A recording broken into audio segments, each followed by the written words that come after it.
napakawala na yung mga baka sa kalsada. Hintay-hintay na ng konti para sabay-sabay na ang pagtakbo ng mga baka.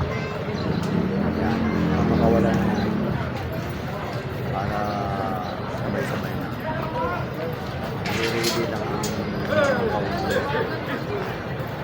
patakbo ng mga baka.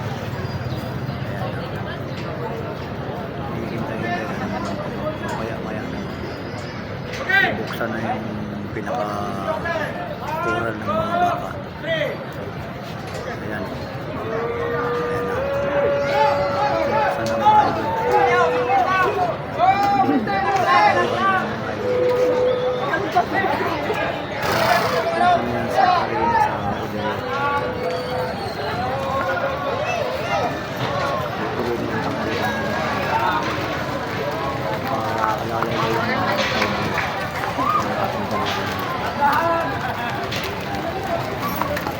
Tuloy na yung mga takbo ng mga baka.